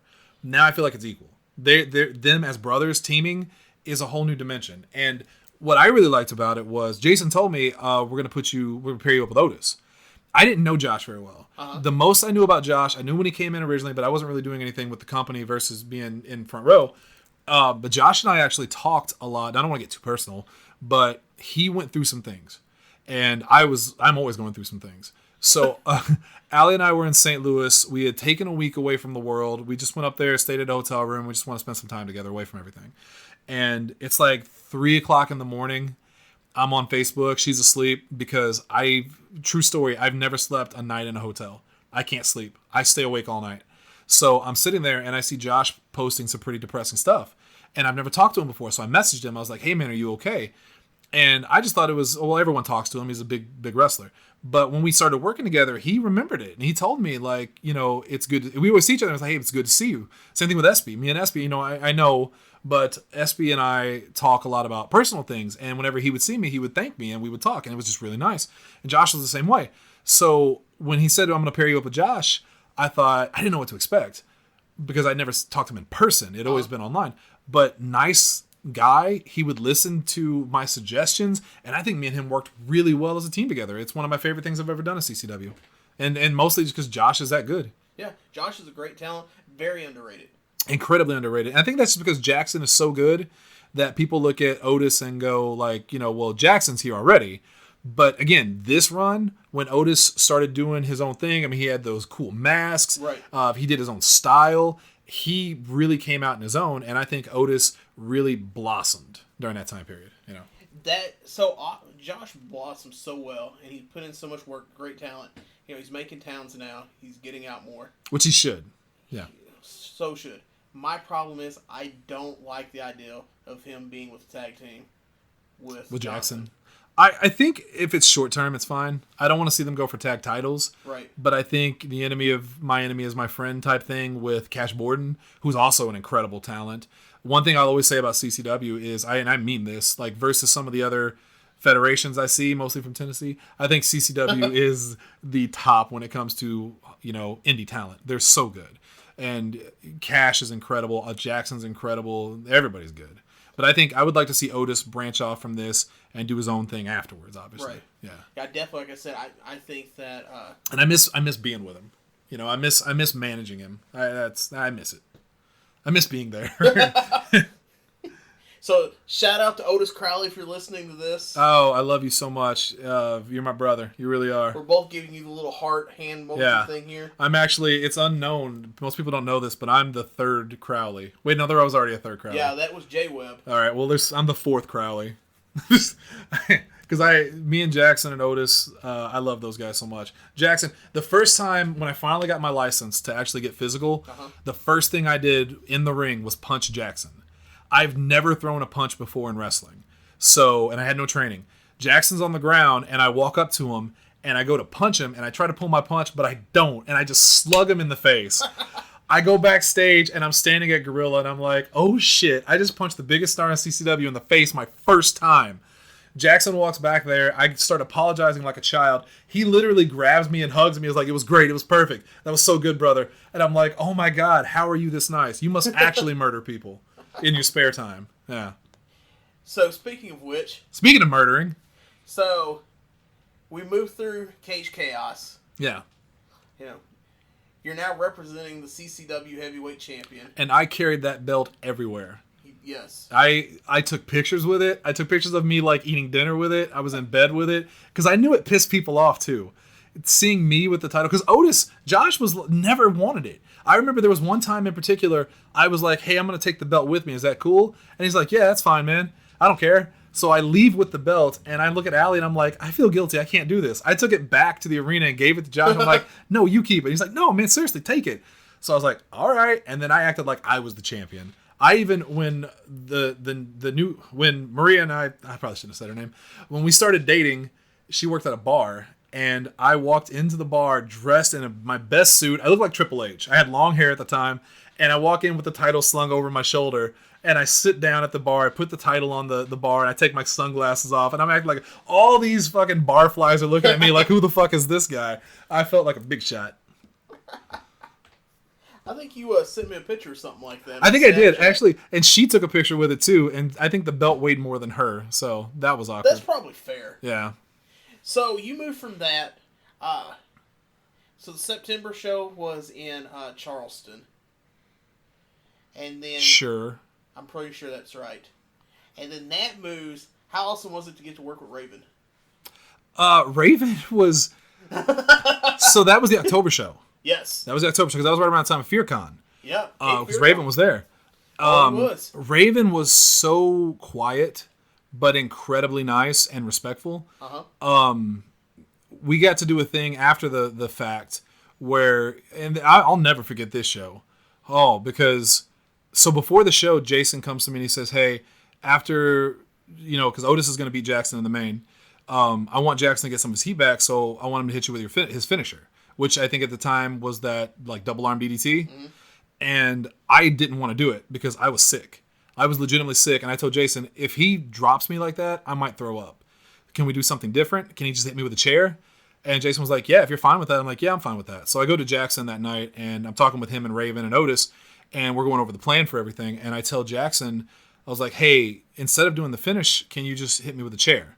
He's like, "Yeah, if you cool with that?" I'm like, "Yeah, hit me with a chair." And then I told him, "You know what? Make it look, just go nuts. Just go nuts with the chair." Because I had been hit with a chair once before by Billy Hills in an unaired match that we couldn't air because of the stupid Missouri Wrestling Revival Championship rules. Oh, yeah. Stroking my dick there. Yeah, because I was going to throw the belt in the trash can, and they told me I couldn't do that. Well, I mean, I could have been the damn champion for that thing. We had talked about jokingly making Dalton champion just to fuck with him, because they couldn't take it off him, So, I was told, like, they have to prove who gets the belt. Yeah, which is probably why we did this thing. Yeah. We filmed this match, but Billy had hit me with a chair in that match, and it was fine. Didn't hurt. I was like, "Oh, that's cool." It's because Billy protected me. Right. Jackson did not protect me. So the end of the night, Jackson wallops me with the chair, and the video I think is on either my Facebook or the CCW Facebook. Jackson beat the shit out of me with that chair. He beat me till I was tender. And in one of my dumbest moments, Dalton told me, he's like, "When you're getting hit with the chair, don't try to get up." And I was like, "Okay." But I wanted it. I wanted it to look like I was struggling to get up because I didn't want to always look like a little bitch. I'm bigger than 90% of the wrestlers that are in CCW. So the fact that I was always made to look like a coward, I always hated. So I'm like, I'll get up a little bit. As I got up, Jackson swung the chair and it hit me straight in my elbow, and it still hurts. My elbow still hurts to this day. But yeah, he beat me with the chair. Apparently the chair broke almost immediately, and there was this little piece that was hanging down. And every time he would swing the chair, it looked like it was going to impale me, but it swung up each time. So Jackson beat the shit out of me. He probably hit me 15 times with that chair. And there's no give. People ask me, "How'd you make that look so good?" And I was like, "I didn't. It just hurt." It just hurts when people hit you with chairs. So I'll never forget that show. That was the worst beating I've ever taken. No, I still think that's the worst beating I've ever taken. Yeah. Until y'all got the great idea that y'all wanted to buy a wrestling company. Look. I did not buy the wrestling company. I can't say who bought the wrestling company. Let's just say the deal went through because of me. A lot of deals went through because of me. A lot of people don't know how shadowy I am in the background. I like to keep it that way. I didn't want people to know that I was working backstage. Because I still have this fear that people hate me from before. And the last thing I want to do, I didn't want to be manager. I didn't want to do anything publicly because I didn't want to cost CCW fans. Right. So I keep the whole... People ask me, like, what is your involvement with CCW at this point? And I don't tell them because I don't want anyone to be turned off by me being there. So I try to do it all secretly. Well, I think the secret's exposed now. Yeah, the secret was exposed at the last show after Billy broke my leg, and then the next show, me and him are sitting upstairs at the table together. Yeah. So I get the message. So at this time, there's a story. I don't know if you know this story. I may not know this story. So at this point in time, we look at the trajectory of the gate was down for the Raven show. Looking, past, it's like, okay, what do we need to do to get this gate back up? Me, NBA. So I'm sitting there at my office. I'm going through, I'm making like notes in my head, like writing out. It's like, okay, we need to make a business plan moving forward to 2020. Spoiler alert, if they'd followed that plan, it still wouldn't work because the whole world died. Because COVID. COVID ruined any ideas we had. But, so like I'm writing out this business plan on a piece of paper, and I'm like, okay, I've dotted my I's, crossed my T's. I think this is the plan that we need to go with to get this gate up. So I go to the CCW group chat. I type this all out. I send it. Nobody has any feedback for a few minutes. So I'm thinking, okay, they're reading it, they're absorbing it. And then I get the message that says, hey, don't worry about it. We're actually probably we got somebody interested in buying the company. I'm like, just give a thumbs up. Wait. And then a middle finger with the other hand. Okay. And then it's like, okay, we're going to schedule a meeting. Like, okay, cool. We're going to do it this day. It was like a Sunday. I was like, I can't do it that day because I've already got plans to go to St. Louis for the Acacia String Spike show. I was like, okay, we'll let you know how it goes. Okay, cool. So I get back, and I forgot who I text first to see how it went, and they said, hey, well, actually we didn't go. I couldn't make it. It's like, well, okay. So I text the other member management, and I said, hey, how did it go? Oh, I couldn't make it either. I'm pretty sure I remember this meeting because I was originally told it was me and the investor and Jason. Yeah. And then it was supposed to be all the people that owned it, which at the time I think was you, Jason, Jeff, and Ken. So I end up we met at Applebee's, and it was just Jason. I'm like, where's everybody else? And he's like, yeah, they're not coming. I was like, okay. So then Jason and I pitched and sold the idea to these people. So I was like, okay. Any involvement in any kind of mergers or anything selling-wise, behind the curtain, I've been a part of before with other companies. Not wrestling companies, but things a little bit bigger than that. Right. So, I know how this goes. Okay, so there's going to be a second meeting. Or in my mind, there's going to be a second meeting. Right. So I'm like, hey, so when are we going to when's the second meeting so we can talk with this guy and go forward? And the next response I get is like, it's sold. I'll have your money within like the next day or two. Yeah. So I think that really bothered me. I think it bothered me on the stance of like, well, wait, like, I get the idea, I get the premise why it's happening. Yeah. But you got to realize, like, this whole company started off the fact of Ken coming to see me at my former job, thinking that I got a text message and my phone background lit up with me and a picture of a rapper that had wore face paint. And he thought that was a wrestler, and that's where it started with how Cape Championship Wrestling was born. I didn't know that. Yeah. I didn't know that. Yeah. So he came into the place of employment I used to work at with a phone issue. And I had my work phone, because I had a personal phone and work phone. Right. And work phone was on the counter. And some customer had sent me a text message. And when it did, it lit up my phone in the background. It was a picture of me and the rapper Boondocks, who wears like a white and black face paint. Right. So he sees that, and he says, hey, is it Sting? That is the most Ken thing I think I've heard. And I was like, no, it's this rapper named Boondock. He's like, oh, okay. I didn't know if he's a wrestling fan. I was like, yeah, I'm actually a wrestling fan, and yeah, I've met Sting down in Arkansas. So that's how we started. We became friends. And I told him, like, yeah, I had actually been to your Comic Con.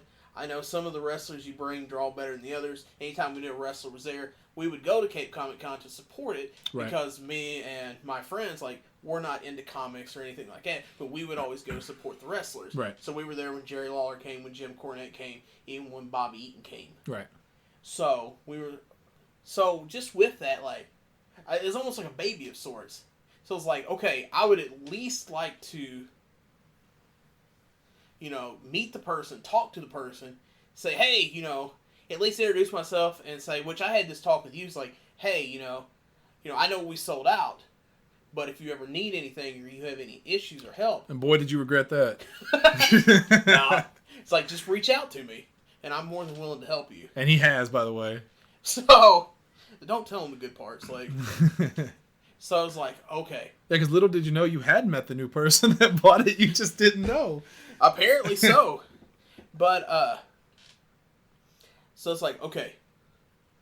So there's this, and then you get the weird transition phase. And it was like, okay, I'm not, like, we were told, like, as soon as we got the money, it's like, we still, under this banner, we still have the charity show. Right. Yeah, there was still the November show. Right. Yeah. I understand that you got your money. If you want to just walk away and not help or do anything with the show, like, I understand it. And I was like I said earlier, I was like, no, I committed to be a part of this charity show, to do my normal routine, to promote it, tour to door, things of that nature. Right. I'm going to follow through with that. Talk to my inner circle about it. They told me I was crazy because I was supposed to be, I literally went home, slept, and then drove straight to Nashville because I'd been in Nashville the next day. But I stayed to do the charity show because that's what I was committed to. Right. And I said I wanted to follow through because you don't bail on charity. Yeah. So with that being said, that was kind of my, like, okay, this is it. I'm done. Like, this is the last show. And it was cool to me because, like, I had been working for a long time with Jason, with Cash, to come in. Right. And, like, it got me some heat. Like, apparently, like, there's a promoter in Illinois who absolutely hates me and literally blocked me on Facebook. Because... due to some incidents that may or may not have happened? I mean, he's under the impression that we kept Cash from going back and working his show. Mm-hmm. Which is not true. We've never kept anybody from working at any show. It was Cash's decision that he didn't want to go back to this Illinois promotion and work. Right. It's not on us. And I don't personally have heat against the guy. I think it's kind of silly. But I understand that people run on different mindsets than what I do. Yeah. So it was actually, what was to be my last part of CCW was to actually see Cash in a high importance match against Josh. As it was him and Otis in the, wow, was it a gimmick match? Yeah, it was, Last Man Standing? Was that or a street fight or something? Yeah. Because I remember it ended with, I hit Cash with my sword, and then Otis laid him out, and there was something where... like, they want, like, the video, like... Yeah, Allie was filming it with her kid, which, goddamn. So I love Jason, but sometimes he'll pitch ideas that just don't make any sense. Like, right. He's like, well, we're not filming this episode, we're not filming this show, but we need someone to film the match. And I'm like, well, that doesn't make any sense. And I was like, well, we could just have Allie do it. I can make her do it because everyone knows we're dating. Right. And I could be like, no, I want you to film him winning. And then we use that in the finish, which that worked, sure. So, like, the Swan Song of sorts, what was going to be a Swan Song, it sounded like, was, okay, so this is happening, I get to see Cash, like, I feel safe that Cash is going to be in a good spot here with this company. I leave, said go to Nashville, do my thing. World War III, personally, hitting a deer and family and all that stuff. Anyways, so now this comes around to 2020, the January show. So it's funny to me, and I think this kind of put me in an odd mindset because it was like I wanted to always make sure, like, while where my frustrations came with certain people, it was never towards like you and Dalton. That's good. Like, and that's why even I went to you that day and I was like, yeah, if you ever need, like, we're at the store, I was like, if you ever need anything, don't hesitate to reach out. Like, I'm here, just let me know. Right. But I kind of I had a weird feeling because the first thing like I catch wind of is like you're the first show under this new ownership, is Carlito's going to be there, who in any of the meetings is like we always shot down because besides personally, like it just He doesn't draw. yeah, he doesn't draw. Nobody really knows Carlito anymore. Right, you know, kind of just fell off. The way that it was pitched to me originally was different people, and I can't remember who it is at this point, but it was different people. It wasn't Carlito. It wasn't. I think Melanie Cruz was Melanie. You don't remember? Not the original people because it changed so much. It seriously changed 5 or 6 times. I feel like, but it ended up being Jimmy Hart, Carlito, and Melanie Cruz. Except Melanie couldn't make it, so it was just Jimmy and Carlito basically. At one point, it was going to be Booker T. Yes, that Booker T. That's the one I remember. Yeah. And at one point, it's going to be Jerry Lawler. I remember both of those. Yeah. Now that you mention it. So, which I was excited about Booker T. You know, I would love to meet Book and Jerry. I never got to meet Jerry when he was around. So really, no. I don't like to bother the wrestlers.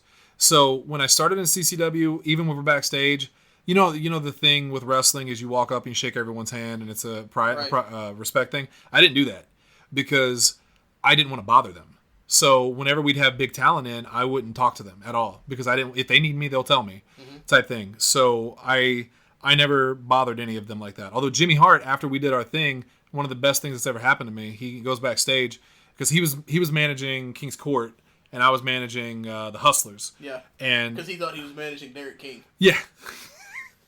We go backstage, and Jimmy comes up to me and says, "I just want you to know you're really good out there," and that was one of the nicest things that's ever happened to me. Yeah. So I literally had no intentions of going to this at all. Like I'd already had a weekend booked. Like I think it was H2O was running a pay-per-view. Right. And so we're like going to be here, have a little house party, stuff of that nature for the fights, and that's when I got a call from Jason that Jimmy Hart was panicking because he didn't have a paper copy of his airplane ticket. So that's how I ended up there. I remember that. Yeah. So at this point, like I said, like CCW's here, I'm over here, and then I had agreed to work with Ken with Comic Con, so that's how I ended up at the February show, and this is leading towards. Where are you at in this? In February? Yeah. February, I think I was no, it wasn't, because the February show was in Charleston, right? Right. Rhino. So I was supposed to go out in the opening. I pitched to Jason that I would go out in the opening and face off against Osby because we were building towards the Super Show match was going to be me versus Osby 1-on-1. So I went out there to do that. It went very well. Osby and I worked together really well because we're friends, you know. And then I came back in the end and did the Rhino thing, which was cool. Rhino was really cool. I'm also pretty sure I may have had COVID during that time because if anyone remembers me at that show, I was basically coughing up blood almost. Yeah. I could barely talk. I remember that. It was bad. I felt terrible. And what's really funny is you asked me where was I at that point in February, leading into March.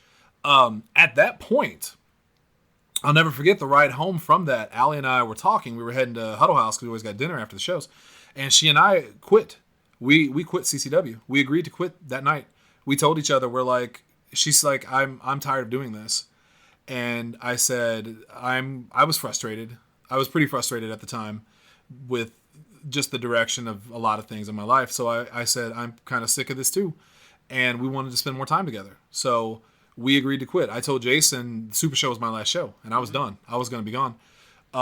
But then of course we broke up a couple weeks later and what else am I going to do? So here I am back with CCW. So at that time, I was done. I was just heading towards my final part. Right. That was it. Yeah. And little did you know that rolled into the March show. Everything would fall apart. So March never happened because we canceled last minute because of COVID. Right. Which was fine because it was right after she broke up with me. And I was in no mood to do CCW. I was in no mood for anything. I was so depressed. I stared at a wall for a month straight. And then when we finally did get to do Super Show, Osby couldn't wrestle. So that was off. So we didn't get to do that. Osby and I never got our finish, which sucked because that meant a lot to him. He always wanted to finish our story, and I did too, but it is what it is. You know? So CCW's gone till June. Yeah. I wasn't at the June show. I was back home doing family thing. I don't even remember the June show. Well, here's what I remember about the June show. Sitting at the house, eating the dinner, watching ICW New York No Holds Barred.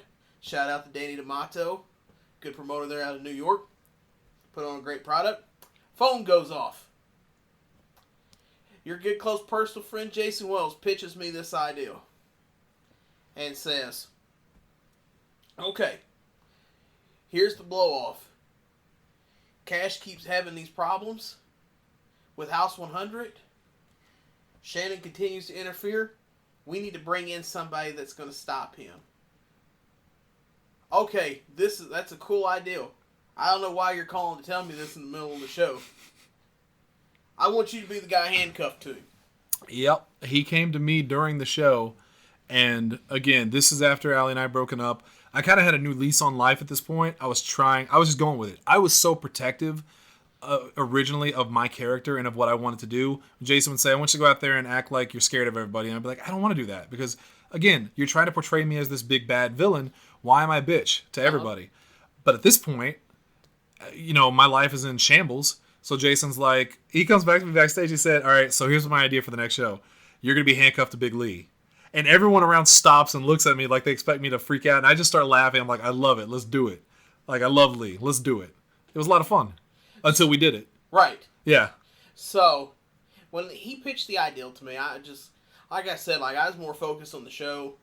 And they had some actually streaming problems, so they lost the feed to the live show. So...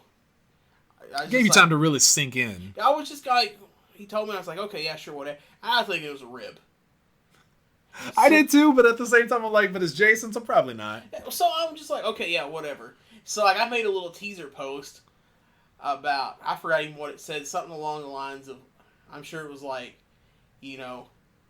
coming back or, an interesting phone call to take care of business. Something silly like that.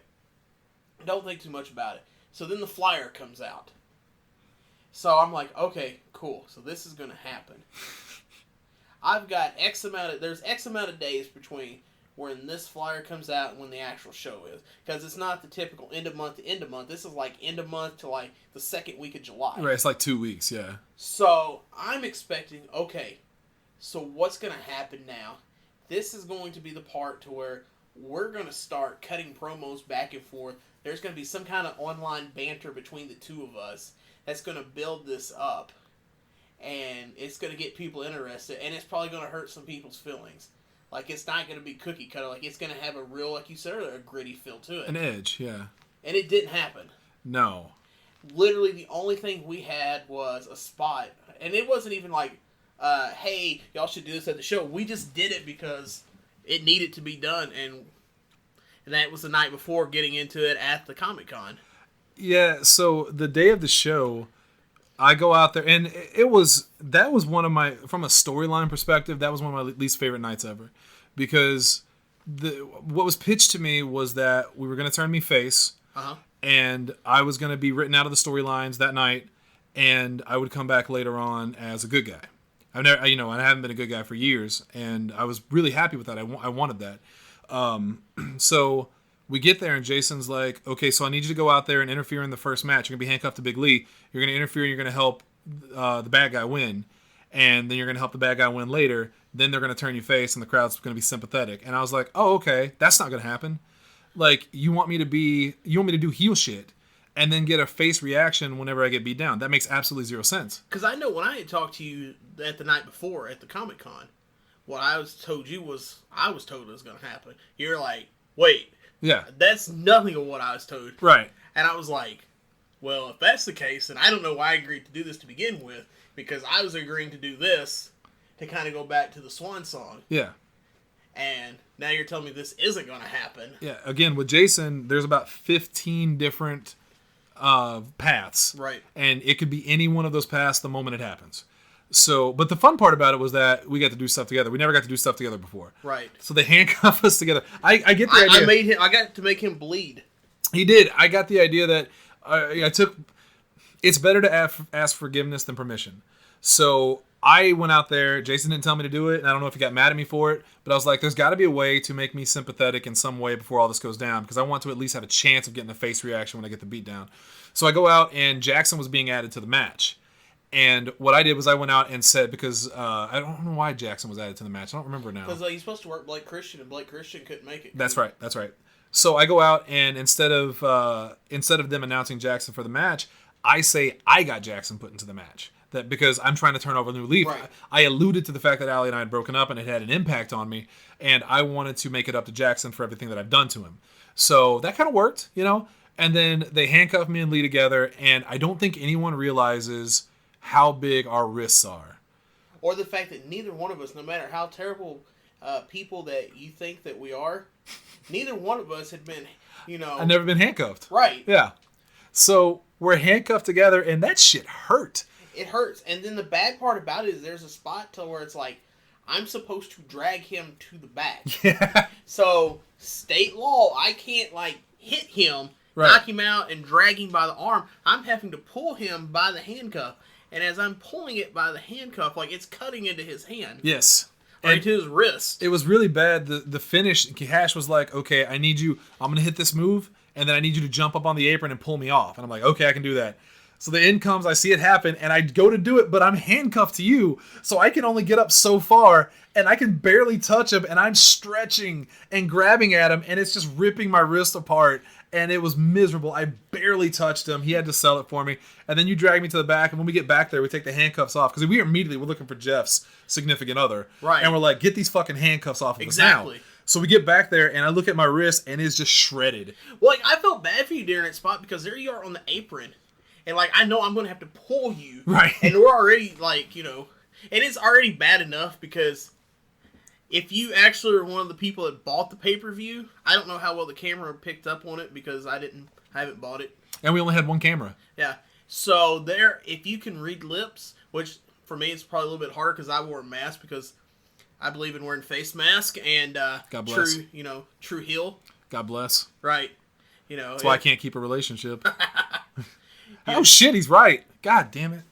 But so if you can read some of the stuff that we're saying back and forth to each other, it's like we're just laughing, cracking jokes because it's all we can do. And I tell you, and I think one of my frustrating things with the current product was the part I did go back and watch a clip someone had posted of the pay-per-view, and one of the things I hear commentary say is I don't know why he's handcuffed to him, and I think that really made me mad because I'm like, wait, your job is to get over what's going on, and you should not say, hey. Right. Which we had a new commentator, which I had been working with, because Asa... It wasn't him. Asa wasn't able to do it because of... He's very serious about COVID, too, so he's basically isolated himself in his house. Mm-hmm. Asa has. But yeah, I didn't get to watch any of the pay-per-view, and I always wanted to because I wanted to see how the beatdown looked whenever they took me out, because it felt real. Billy put that chair around my leg and bashed it with a giant piece of wood. It hurt. Looked good. Felt good, and then that was my ride off into the sunset, And we made that. Oh, we made that on a PG show. We made it R because Billy was the first one who said an F word to me, and I said, okay, we're gonna do that. So then I don't want to be Jeff Odell. That was the thing I never wanted. I didn't want to be hey, you're the heel manager now. I don't want to be Jeff Odell. I don't want to be Showtime. I want to be Shannon Young. What about Hood Time? Hood Time's fine. So I start slamming my hands on the mat, not like, oh my God, I'm hurt, more than I'm angry, I'm hurt. And I start yelling out, I'm going to fucking kill you, and I'm screaming at Jeff. And the crowd, whenever I start screaming and getting angry, crowd goes silent. Right. Jason always said, when you start speaking loudly, you command the room. People shut up. And so that's what happened. I start screaming, they walked me off, and then that was it. And then, well, don't feel bad because we kind of helped that push it around because for those that don't know, the main event had my good friend, a true personal hero of mine. Yeah. The Lord, the King, the Savior, Nick Gage. Which, I don't know if you know this story. I don't know if I ever told you this. I had to go get my blood work done, my physical. I had to get my physical done right before the show. Last minute. So I go there, and I'm sitting there with Maria, and a girl walks in, and I'm like, oh, look, that's like a brunette version of you. Same like shorts and stuff like that. And she's like, it says like wrestling on the front. I'm like, what? Is that Megan? It was Megan. So Megan walks in, and then Nick Gage walks in and sits next to me. And we're across from each other. And we're just sitting there kind of talking back and forth. And I didn't know who he was because a lot of these wrestlers, when you don't see them in wrestling, they're so quiet. And they keep to themselves. They're very private. So I just thought he was somebody. And then Jason was like, yeah, that's Nick Gage. Be careful around him. But he's the nicest guy in the world. yeah. Nick Gage was awesome. Nick Gage is one of the nicest people you'll meet, as long as you're respectful to him. Which I am respectful to everybody.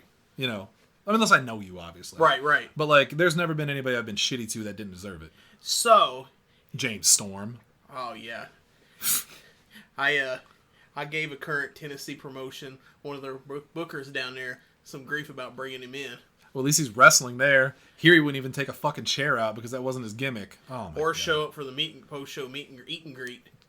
I did not have a good time with him. That's all. Yeah, I didn't either. I've not had a good